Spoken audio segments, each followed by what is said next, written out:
everyone, welcome to my channel. Gue Citra Ayu, desainer dan juga content creator dari Craftopia ID. Di Craftopia ID, kamu bisa menemukan info tentang belajar desain otodidak, tutorial menjahit, cara memulai kerja freelance online, dan juga serba-serbi tentang kehidupan di Australia. Karena sejak tahun 2022, gue hidupnya pindah-pindah antara Australia dan Indonesia. Dulu gue mulai dengan student visa, dan sekarang student visa gue udah berakhir, tapi gue tetap punya keperluan untuk balik-balik ke Australia, jadi sekarang gue menggunakan turis visa. Gue juga akan berbagi gimana pengalaman gue untuk mendapatkan kerja dan kehidupan di Australia di channel ini, jadi kalau kalian tertarik, stay tune. Gue akan lebih rajin upload video. Di video kali ini, gue akan membahas tentang persyaratan untuk mendaftarkan visa Australia. Video ini akan menjadi dua parts ya, karena yang pertama adalah pengumpulan persyaratan-persyaratannya, dan nanti di part kedua, gue akan tutorial langsung gimana cara untuk mengisi formnya di websitenya. Kenapa gue bagi videonya menjadi dua part adalah karena biar videonya nggak terlalu panjang. Karena di bagian persyaratan itu agak tricky, tergantung dari case orang masing-masing. Dan gue akan coba membahas berbagai case dan semudah mungkin untuk dimengerti. Visa subkelas 600 Australia ini adalah subkelas visa yang digunakan jika kalian ingin berkunjung, holiday, begitu kayak mengunjungin keluarga, dan tidak untuk cari pekerjaan atau belajar lebih dari 3 bulan di Australia. Jadi kalau untuk kunjungan bisnis contohnya yang kurang dari 3 bulan per visitnya, kalian bisa menggunakan visa turis Australia ini. Dan untuk pendaftaran sendiri, gue juga nggak tahu pasti ya ini mulai dari tahun berapa. Dulu waktu di tahun 2018 dia ada via offline-nya, tapi sekarang mungkin semenjak COVID itu sekarang hanya online. Jadi nggak ada lagi yang perlu datang untuk ngeprint dokumen, udah gitu ngebawa visanya langsung, datang ngirim langsung ke visa agent yang ditunjuk embassy, yang itu yang ada di Kuningan City, yang mengurus untuk Kanada, Eropa, Australia gitu kan. Sekarang nggak usah lagi kalau untuk visa Australia dan bisa dilakukan sendiri. Banyak yang bilang visa Australia ini termasuk susah untuk didapatkan karena banyak persyaratannya. Tapi disitulah challenge-nya gitu ya. Kalau sudah bisa mendaftarkan visa Australia, biasanya pendaftaran visa-visa selanjutnya negara-negara lain itu ya hampir-hampir mirip gitu. Yang penting kita tahu kunci-kuncinya, apa sih yang dibutuhkan dalam mendaftarkan visa. Selain kita harus memberitahukan siapa diri kita, dan juga kita harus bisa menjelaskan bahwa intention kita sesuai dengan visa yang kita ajukan. Contohnya, kalau kita mendaftarkan visa untuk visa turis, berarti kita harus bisa menjelaskan sejelas mungkin via aplikasi itu bahwa kita ke sana hanya untuk sementara, tidak akan mencoba untuk menetap, dan juga tidak akan mencari pekerjaan selama kita ada dalam visa turis itu. Nah, itu yang paling penting. Kalau gue sih nggak banget, karena gue nggak pernah tuh pakai agent untuk namanya visa turis. Visa turis itu nggak serumit seperti partner visa atau student visa atau work visa. Dan juga kalau kita bayar agent itu lumayan mahal ya, antara 2 juta 4 juta gitu kalau nggak salah. Dan sebenarnya mereka itu tuh agent itu tuh cuma ngumpulin data doang dan masukin datanya. Kadang-kadang agent visa itu nggak teliti gitu. Jadi mereka cuma yang penting kan mereka dibayar aja, yang mau kamu lulus atau enggak, mereka tetap dapat duit kan gitu kan. Jadi banyak juga yang visa turisnya tuh ditolak gara-gara ya namanya agent kan gak semuanya tuh kayak nalarnya nyampe gitu loh. Oh, kalau ini harus punya ini nih, harus punya ini nih, harus ada datanya yang ini nih. Jadi data itu harus kita sendiri yang mikir, kira-kira untuk kondisi kita apa sih yang digunakan. Oke, ini kayaknya gue juga udah kelamaan ya mukadimah videonya gitu kan, dan ini belum mulai ke persyaratannya apa aja. Sekarang ambil pena, tulis, pause videonya di mana kalian penting, dan juga di video ini gue akan kasih beberapa dokumen contoh yang bisa kalian gunakan, misalnya untuk cover letter dan juga surat-surat yang lainnya, surat sponsorship contohnya. Dan kalian nanti tinggal edit aja sesuai dengan data kalian. Kalian bisa mendapatkannya hanya dengan signing up mailing list gue yang ada di description box. Dengan signing up di mailing list gue, nggak hanya kalian mendapatkan contoh-contoh dokumen yang gue akan sebutkan di video ini, tapi juga kalian akan mendapatkan info terbaru setiap kali gue update semua yang berhubungan dengan Australia. Dan juga ketika kalian nge-scan-nya dan nge-save-nya, jangan sampai setiap filenya itu lebih dari 5 mega. Jadi jangan terlalu besar size-nya. Terus ketika kalian memberi nama filenya, jangan sembarangan ngasih nama kayak XXX random gitu ya, nggak memudahkan orang imigrasi untuk ngeceknya. Jadi sebisa mungkin kasih nama semua filenya itu tuh misalnya KTP, kasih nama kita underscore KTP. Jadi kayak Citra KTP, terus Citra paspor baru, Citra paspor lama, seperti itu. Persyaratan-persyaratannya itu udah gue bagi menjadi 3 kategori. Kategori pertama adalah data diri. Data diri yang kita butuhkan, yang pertama adalah paspor. Paspor ini, yang perlu diingat, adalah semua paspor yang pernah kita punya. Paspor yang berlaku sekarang dan juga paspor yang dulu pernah kita punya. Jadi, paspor yang berlaku minimal itu 6 bulan masih berlaku semenjak tanggal keberangkatan. Jadi, kalau misalnya kita apply visanya untuk di bulan Maret, pastikan paspor ini masih berlaku 6 bulan setelah kita pergi gitu. Untuk paspor yang masih berlaku ini, kalian scan bagian depan yang ada fotonya dan juga bagian paling belakang yang ada tanda tangannya. Dan juga untuk paspor yang lama itu bagian depan dan juga histori perjalanan kita sebelumnya di paspor yang lama. Terus untuk data diri, kalian juga membutuhkan KTP. Dan kalau misalnya KTP sekarang udah seumur hidup ya, tapi di KTP kamu tuh karena udah dicetak yang lama gitu kan, dan itu masih ada tanggal berlakunya dan itu sudah expired gitu sesuai di KTP itu, padahal sebenarnya itu seumur hidup gitu. Kalian nggak perlu khawatir karena case-nya sama seperti gue juga seperti itu. Ya waktu pendaftarannya gue isi aja kayak ditambah 10 tahun gitu loh. Jadi nggak masalah sih. Karena pada akhirnya yang akan mengecek pendaftaran visa dari aplikan Indonesia itu adalah ya staff orang Indonesianya juga dari embassy gitu. Jadi mereka juga tahu kok, oh kalau misalnya Indonesia sekarang udah seumur hidup gitu KTP-nya. Terus untuk data diri, kalau misalnya ada, jangan lupa lampirkan juga surat izin mengemudi, driving license, yang masih berlaku. Kategori dokumen yang kedua adalah bukti keterikatan kita sebagai aplikan dengan Indonesia. Karena pada dasarnya embassy ini pengen tahu, ini kan untuk turis visa ya, jadi mereka butuh keyakinan bahwa kamu ada keterikatan ke Indonesia, yang mana kamu akan balik lagi ke Indonesia dan gak akan mencoba untuk stay lama di situ gitu. Nah, untuk masalah ini setiap orang itu bisa jadi berbeda-beda. Nah, ini gue bagi kriterianya berdasarkan dari status pekerjaannya. Contohnya, kalau kamu seorang karyawan, kamu membutuhkan bukti slip gaji 3 bulan terakhir dan juga kamu membutuhkan surat keterangan bekerja dari perusahaan. Nah, terus kasusnya kalau misalnya untuk pelajar membutuhkan surat keterangan mahasiswa aktif dari universitas. Nah, gimana kalau misalnya kamu adalah seorang pengusaha? Kalau kamu seorang pengusaha, kamu bisa membuktikan lewat akta perusahaan, terus juga surat dari perusahaan, walaupun itu perusahaan kamu sendiri ya, posisi kamu sebagai apa, bisa jadi mungkin manajer kamu yang bikin gitu kan, dan juga slip gaji dari perusahaan kamu, kalau misalnya ada ya, walaupun itu perusahaan kamu, tapi menggaji kamu setiap bulannya. Kalau misalnya seperti itu, ada juga nggak apa-apa. Tapi yang paling penting adalah akta perusahaan. Dan juga kalau misalnya ada aset di Indonesia yang atas nama kamu. Jadi kalau misalnya kamu ada rumah, mobil, atau tanah yang atas nama kamu, dan itu chance-nya kamu keterima akan lebih besar karena sudah membuktikan bahwa kamu punya keterikatan ke Indonesia. Jadi jangan sampai kalau misalnya, saya seorang wanita single, terus saya mau apply turis visa, di rekening saya itu ada 500 juta atau 800 juta gitu kan, tapi saya cuma mendaftar turis visa dan saya nggak punya keterikatan apa-apa dengan Indonesia. Kemungkinan besar itu nggak akan keterima atau bakal dicurigai atau lama gitu prosesnya gitu kan ya. Karena mencurigakan, kenapa nih orang single tapi gak ada keterikatan ke Indonesia, aku mau apply turis visa, jangan-jangan mau cari bule gitu kan, walaupun emang iya mungkin kan ya gitu, tapi jangan sampai kita tuh mencurigakan. Terus gimana kabarnya kalau misalnya kamu seorang ibu rumah tangga dan tidak berpenghasilan lain selain dari suami?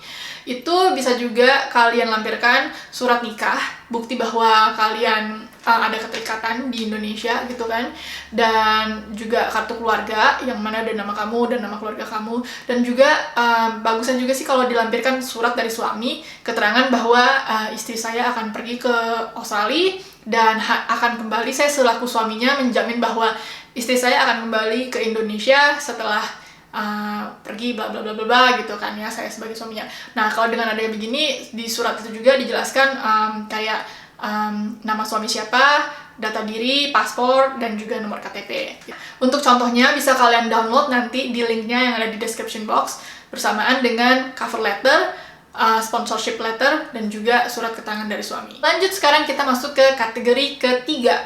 Kategori dokumen yang ketiga adalah bukti kesanggupan finansial, yang mana artinya kita harus mampu untuk membuktikan bahwa kita mampu untuk satu, mampu hidup selama di perjalanan kita di Australia. Yang kedua, mampu untuk balik ke Indonesia setelah perjalanan kita selesai. Untuk bagian kesanggupan finansial, case-nya in general itu ada dua. Either kita membiayai dengan diri sendiri atau kita dibantu, disponsori dengan orang lain. Baik akomodasi ataupun uang saku. Mau kamu dengan dana sendiri atau disponsori dengan orang lain, kamu harus tetap melampirkan bukti rekening koran dalam 3 bulan terakhir.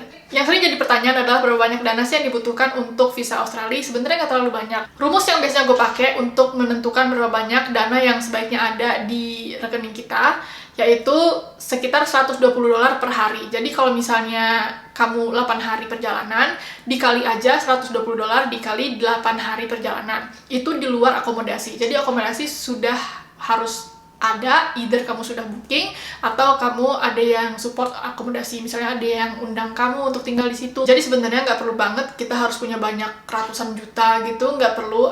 Yang penting kita membutuhkan, kita punya dana yang normal untuk mensupport perjalanan kita. Jangan sampai kita tuh punya 500 juta atau 800 juta dan perjalanan yang kita apply hanya untuk 5 hari, dan mungkin sebenarnya kita tuh punya aset yang atas nama kita di Indonesia tapi kita nggak cantumkan dalam aplikasi visa itu. Nah, itu bisa jadi tanda tanya dan kemungkinan malah bisa jadinya nggak di-approve visanya gitu, karena mencurigakan. Terus tipsnya, jangan sampai dana yang ada di rekening kamu itu mendadak naiknya gitu. Jadi kalau misalnya kamu memang butuh pinjaman dari mana gitu kan, dari saudara atau dari teman atau dari keluarga, jangan sampai mendadak di saat kamu apply visa itu baru ada duit segitu. Karena itu juga menjadi tanda tanya bagi imigrasi, kenapa nih mendadak, ini pasti hanya dana singgah gitu. Walaupun memang sebenarnya dana singgah atau gimana gitu kan ya, yang penting jangan mendadak. Kalau misalnya kamu nggak ada yang support selama di Australia untuk bayar akomodasi, kalian juga harus membuktikan dengan booking hotel. Banyak juga yang apply visa pakai dummy booking. Dummy booking itu adalah service dimana kita bisa membeli nomor booking yang valid dan bukti booking yang valid gitu, dan bisa diverifikasi walaupun sebenarnya kita belum booking. Jadi kalau misalnya kita belum pasti kita bakal tinggal di hotel mana gitu kan ya, kita bisa aja pakai booking hotel yang dummy booking ini gitu. Kalian googling aja dummy booking di Google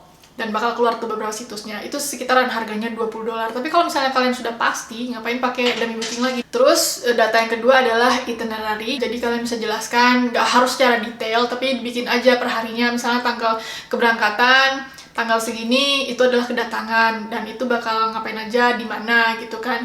Nggak harus detail-detail banget, cuma kayak itinerary basic aja lah. Atau kalau misalnya kalian sudah ada booking tickets events gitu kan ya, kalian cari aja di Eventbrite ada event apa sih gitu kan ya. Kalian bisa lampirkan itinerary itu, tiket-tiket event atau lokasi yang akan kalian kunjungi selama di Australia. Terus yang utama ini adalah tiket pulang pergi. Nah, ini dia nih, banyak nih orang yang bilang katanya, oh kalau untuk daftar visa Australia nggak perlu pakai tiket pulang, yang penting punya tiket pergi. Kalau menurut gue sih itu membuat aplikasi kalian menjadi riskan untuk di-approve, karena sebenarnya pihak imigrasi hanya butuh bukti bahwa kalian bisa pergi dan juga bisa pulang gitu. Terus gimana kasusnya kalau misalnya untuk masalah kesanggupan finansial ini kalian disponsori oleh orang lain? Misalnya ada dua ya, misalnya untuk pocket allowance gitu kan ya, biaya kamu selama di sana, atau juga akomodasi. Nah, kalau untuk akomodasi, misalnya kamu punya temen yang di situ bakal hanya akan menampung kamu gitu kan, atau saudara yang hanya akan menampung kamu secara akomodasi, tapi tidak akan mensupport biaya hidup kamu, dia juga harus mencantumkan. Keuntungannya kita nggak perlu cantumin booking tiket kan gitu kan, cuma ribet dokumen-dokumennya. Yang pertama, kamu harus punya sponsorship letter dari dia menyatakan bahwa dia akan mensponsori akomodasi kamu selama tinggal di Australia. Terus kedua, paspor dia.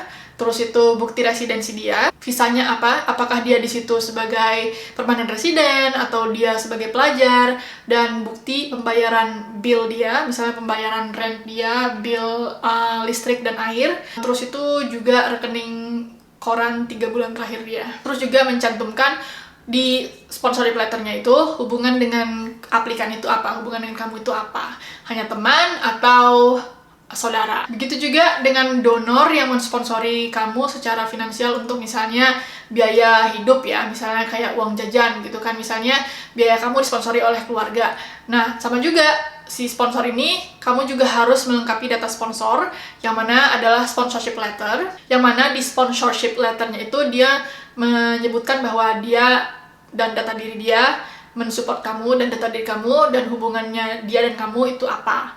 Terus yang kedua juga bukti rekening koran dia 3 bulan terakhir. Jadi jangan sampai dana yang ada di sponsor itu hanya pas untuk biayain hidup kamu. Karena orang imigrasi pasti mikir, gak mungkin dong masa dia hidupnya pas-pasan mau ngebiayain orang lain. Terus juga kalau misalnya kamu punya sponsor, kalian harus membuktikan bukti keterikatan kamu dengan sponsor itu apa. Misalnya ayah gitu kan, atau kakak gitu, maka bisa dibuktikannya dengan kartu keluarga dan juga akta kelahiran. Nah, kalau udah lengkap nih semua persyaratannya, kalian udah nge-scan dan udah dikasih nama dengan benar, kalian akan login itu semua ke website imigrasi yang akan gue buat tutorialnya di video selanjutnya. Jangan lupa juga siapkan dana sebesar $200 untuk biaya aplikasi visa terbaru saat ini.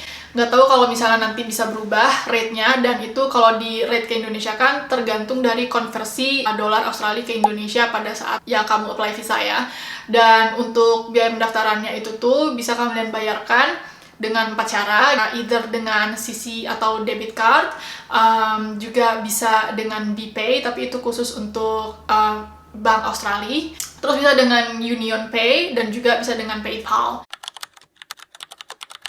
Untuk durasinya, berapa lama nih sampai kita dapat tahu visa kita di approve atau enggaknya? Nah, kalau di website imigrasi biasanya dituliskan dari 5 hari sampai 1 bulan. Cuma itu semua tergantung dari aplikasi kamu meyakinkan atau enggak, dan juga berapa banyak aplikasi yang sedang ditangani oleh imigrasi saat itu. Kalau gue sih pengalaman pribadi dari sebanyak ini visa yang udah gue pernah apply, paling lama itu tuh 3 minggu. Dan paling sering itu sekitaran 70%-nya gue apply semuanya langsung approve dalam 1-2 hari. Semakin meyakinkan visa kita, semakin cepat juga prosesnya. Dan hanya karena visa kita tuh lama di prosesnya, belum tentu juga itu pasti bakal nggak terima sih. Contohnya nih ya, visa gue yang kemarin, yang terbaru, ini yang gue apply di tahun 2024 setelah gue dari visa pelajar. Gue itu tuh lumayan lama lah, maksudnya tuh lama itu tuh maksudnya tuh 2-3 hari ya gitu, karena yang lain-lainnya tuh 1 hari langsung selesai visanya gitu kan. Jadi kenapa kok waktu itu masuk 3 hari gitu kan ya. Dan itu tuh ternyata karena di bagian paspor gue yang lama itu tuh gue punya banyak perjalanan ke luar negeri yang lain, tapi paling rutin itu ke Afrika Selatan, karena saat itu almarhum tunangan gue adalah dari Afrika Selatan. Jadi otomatis gue bolak-balik kan, apalagi waktu itu dia kan lagi penyembuhan cancer gitu kan. Nah, jadi dipertanyakan nih sama orang imigrasi, ngapain nih cewek kok bolak-balik Afrika Selatan gitu kan dalam kurun waktu 2 tahun terakhir gitu kan. Ini bisa jadi ada mafia Afrika Selatan mungkin, pikir dia gitu kan ya. Nah, tapi abis itu gue jawab aja dengan jujur, gue ditelepon oleh pihak imigrasinya, dan itu orang Indonesia, jadi nggak pakai bahasa Inggris, tenang aja gitu kan ya. Yang penting kita jujur, apa yang kita omongkan di telepon itu sama persis dengan apa yang kita sebutkan di aplikasi. Nah, setelah list dokumen ini kalian kumpulkan, ada satu nih yang penting gitu kan ya, yang mana adalah cover letter, 1 halaman, jangan sampai kepanjangan, karena orang imigrasi juga banyak gitu aplikasi yang mereka cek per harinya gitu ya. Jadi kalau kepanjangan juga mereka malas bacanya, dan juga jadi tanda tanya gitu, karena ribet banget. Jadi kalau misalnya panjang kayak, aku percaya nggak sih sama nih orang gitu kan ya. Di situ kita menjelaskan tentang siapa diri kita, pekerjaan kita apa, dan tujuan kita apa ke Australia, berapa lama, dan juga kita menjelaskan bahwa saya punya keterikatan ke Indonesia, saya harus balik karena misalnya keluarga saya di sini, karena juga orang tua saya di sini, dan saya harus taking care orang tua saya, atau misalnya pekerjaan saya di sini, anak saya di sini gitu. Pokoknya kalian menjelaskan di situ, dan juga secara singkat harus ada statement dari kamu bahwa kamu berjanji bahwa kamu tidak akan overstay di Australia dan tidak akan mencari pekerjaan tidak sesuai dengan ketentuan visa yang berlaku yang kalian apply. Nah, jangan khawatir, kalian juga bisa download cover letter ini, contohnya yang biasanya gue pakai itu di link yang ada di description box. Nah, itu semua dokumen persyaratan untuk mendaftarkan visa turis Australia. Selanjutnya gue akan bikin video tutorial untuk pengisian formulir di websitenya. Jangan lupa untuk stay tune. Kalau kalian suka videonya, jangan lupa klik like, comment, and subscribe. See you guys in my next video. Bye!